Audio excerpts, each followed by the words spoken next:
Hello guys, welcome to Trading Trap. So tomorrow market వచ్చేసి 19th June. So market వచ్చేసి analyse చేద్దాము market ఎటువైపు వెళ్తుందని. సో మార్కెట్ చూసుకున్నట్లయితే మొత్తం అప్ ట్రెండ్ మాత్రం ఉంది మార్కెట్. సో మార్కెట్లో ఫాలింగ్ అంటూ లేదు.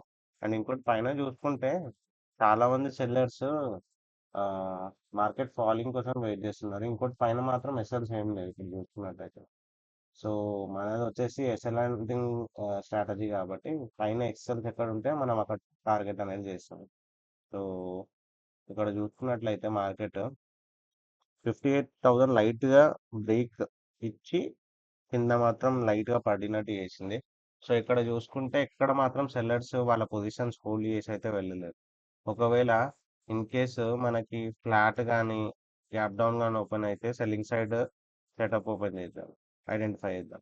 అండ్ ఇంకోటి ఒకవేళ గ్యాప్ అప్ ఓపెన్ అయినా కానీ సెల్లింగ్ సైడ్ సెటప్ ఐడెంటిఫై చేద్దాం. ఎందుకంటే ఇక్కడ చూసుకున్నట్లయితే మార్కెట్ ఇవాళ ఏం చేసింది, లైట్గా బయర్స్ని క్రియేట్ చేసి మార్కెట్ పడలేదు, అసలు కింద పడలేదు. ఇంకోటి గ్యాప్ అప్ అనేది ఓపెన్ అయింది. ఒకవేళ రేపు అదే పొజిషన్లో లైట్గా బయర్స్ని క్రియేట్ చేసిందంటే మార్కెట్ పడాల్సిందే కిందికి. ఇలా ఏమంటారు, క్లోజింగ్ ని సపోర్ట్ తీసుకొని అయితే మీదికి వెళ్ళలేదు మార్కెట్.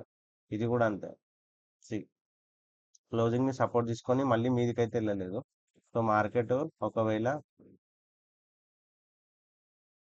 ఫ్లాట్ కానీ గ్యాప్ డౌన్ కానీ గ్యాప్ అప్ కానీ ఓపెన్ అయితే సెల్లింగ్ సైడ్ సెటప్ని ఐడెంటిఫై చేస్తాం.